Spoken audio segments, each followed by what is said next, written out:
Halo, Assalamualaikum warahmatullahi wabarakatuh. Jumpa kembali di Bahas Soal Channel. Video kali ini kita akan membahas tentang mata pelajaran kimia kelas 11, bab larutan asam basa.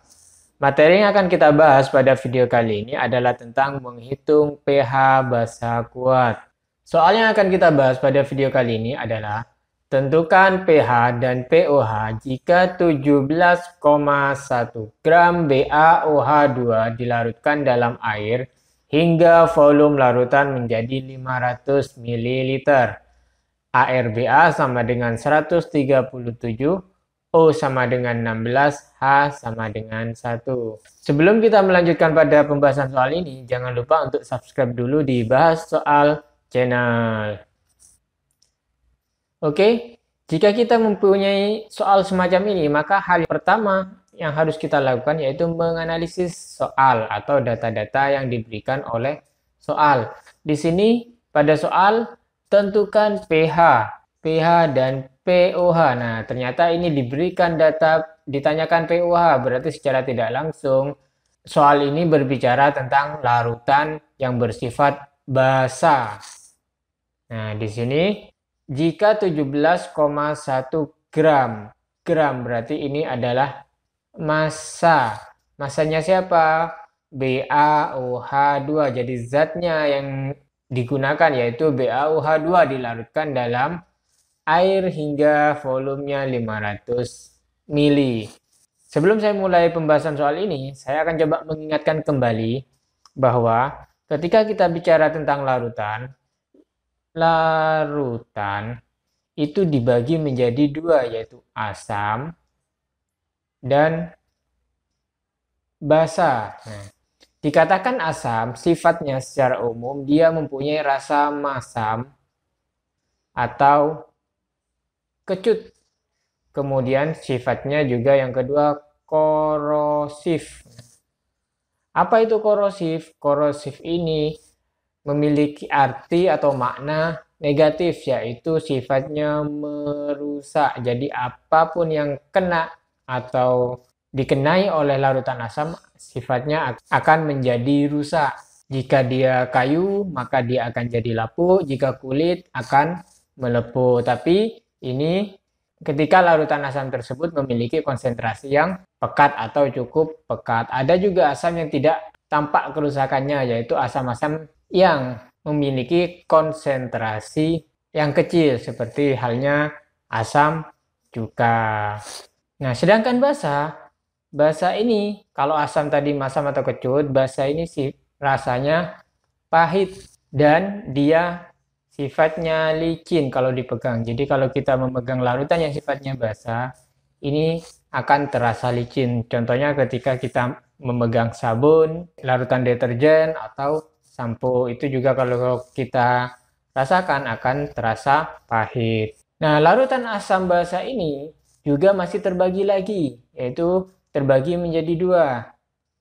Yang pertama, asam kuat, dan yang kedua, asam lemah. Begitu juga dengan basa, akan terbagi lagi menjadi basa kuat, kemudian yang kedua yaitu basa lemah. Dikatakan asam dan basa itu bersifat kuat, di sini yaitu ciri utamanya mereka akan terionisasi secara sempurna. Jadi asam dan basa kuat itu akan terionisasi secara sempurna. Nah, kalau yang kuat terionisasi secara sempurna, yang lemah tidak akan terionisasi secara sempurna. Tidak terionisasi secara sempurna. Begitu juga basa, tidak terionisasi secara sempurna. Ini yang membedakan asam kuat, asam lemah, basa kuat, dan basa lemah. Nah, berdasarkan nilai pH, suatu larutan, pH larutan itu nilai range pH itu adalah 0 sampai 14.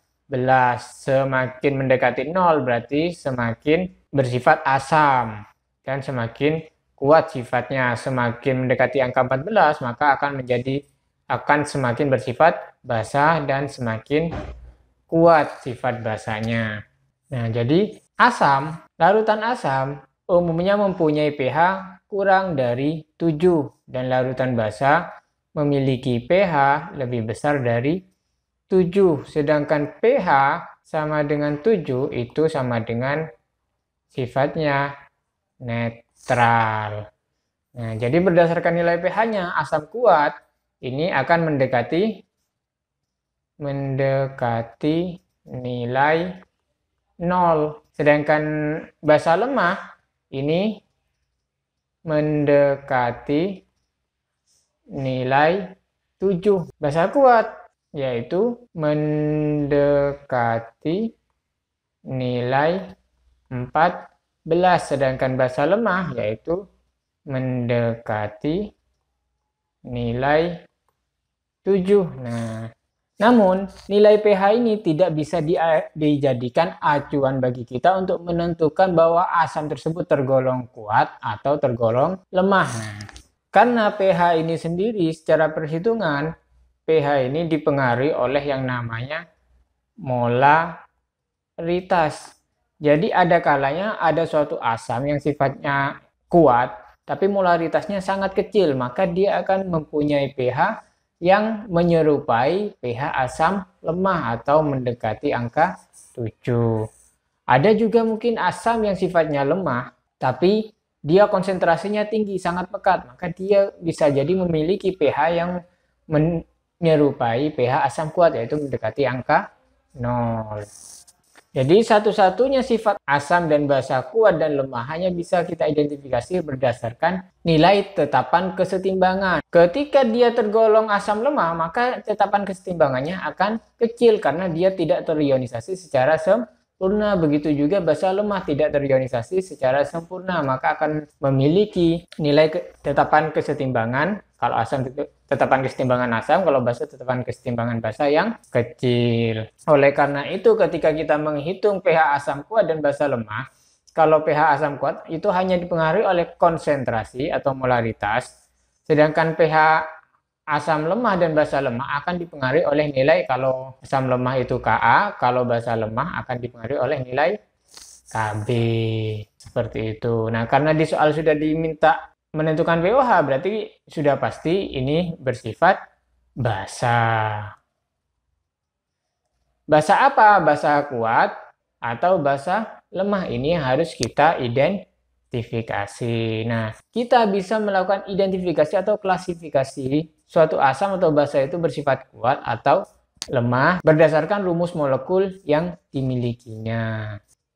Tetapi sebelum kita mencoba untuk mengklasifikasikan apakah basa kuat atau basa lemah berdasarkan rumus molekulnya, saya akan coba mengingatkan kembali dulu tentang konsep asam basa. Secara umum, asam basa itu memiliki 3 definisi berdasarkan 3 konsep yang berbeda. Yang pertama yaitu berdasarkan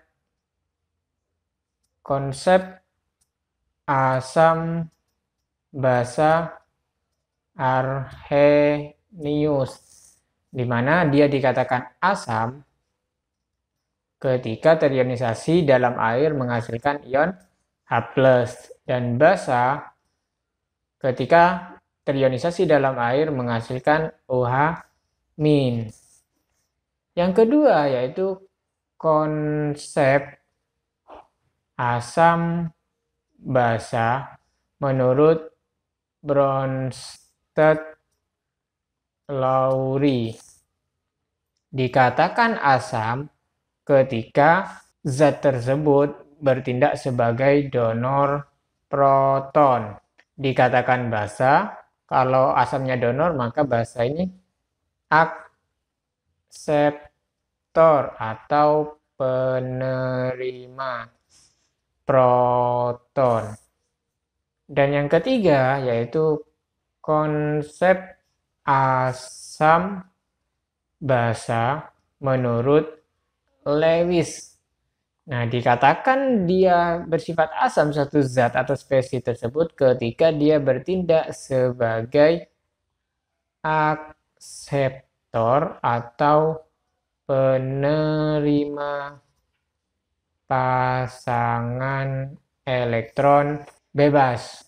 Sedangkan basa kebalikannya, kalau asam akseptor maka basa ini adalah donor pasangan elektron bebas. Nah, berdasarkan pada soal tadi, diketahui BaOH 2 kali dilarutkan dalam air. Nah, maka karena penggunaan air, maka kita cukup memahami konsep asam basa, pengertian asam basa tersebut berdasarkan Arrhenius, di mana nanti BaOH2 jika dilarutkan dalam air akan menjadi Ba2 positif plus 2 OH negatif. Nah, karena menghasilkan OH, maka ini bersifat basa.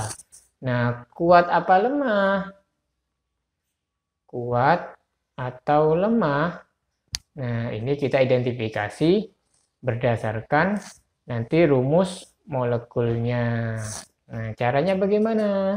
Caranya yaitu secara kualitatif pengklasifikasian basa kuat dan lemah. Jadi fokus pada basa karena di soal sudah jelas larutan bersifat basa. Berdasarkan rumusnya dapat dilakukan berdasarkan panduan berikut. Dia tergolong basa kuat ketika terbentuk dari golongan logam aktif. Logam aktif itu yaitu golongan 1A dan 2A. Contohnya NaOH ini golongan 1A. CaOH golongan 2A. Kalau kita di soal punya BaOH 2 kali. Nah, Ba ini golongan 2A, maka sudah jelas ini sifatnya akan menjadi atau teridentifikasi sebagai basa kuat. Jadi berdasarkan rumus molekulnya, ini tergolong basa kuat. Sedangkan basa lemah merupakan basa yang terbentuk dari senyawa yang mengandung unsur nitrogen dalam rumus molekulnya. Contohnya NH3, NH4, OH. Nah, jadi sudah bisa kita identifikasi bahwa BaOH2 adalah basa kuat. Sehingga untuk menghitung pH-nya nanti kita gunakan rumus pH basa kuat. Rumus pH basa kuat dapat saya tuliskan sebagai berikut. pH sama dengan 14 min POH, di mana POH-nya sama dengan min log OH min. Dan OH min sama dengan konsentrasi dari zat tersebut dikali valensi basa. Nah, pertanyaannya di sini, ini belum diketahui konsentrasi zat. Nah, konsentrasi bisa dilihat atau bisa kita hitung. Gimana caranya? Konsentrasi itu sama dengan mol per volume.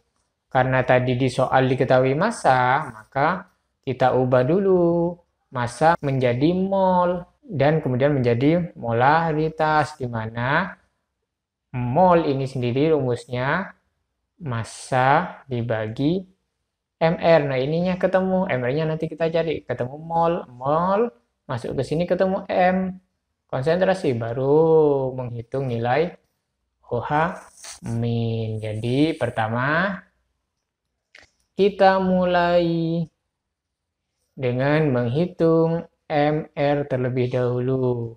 MR BaOH 2 kali ini sama dengan AR dari Ba ditambah buka kurung ARO tambah ARH kali 2. Nah, karena 2 kan kali 2.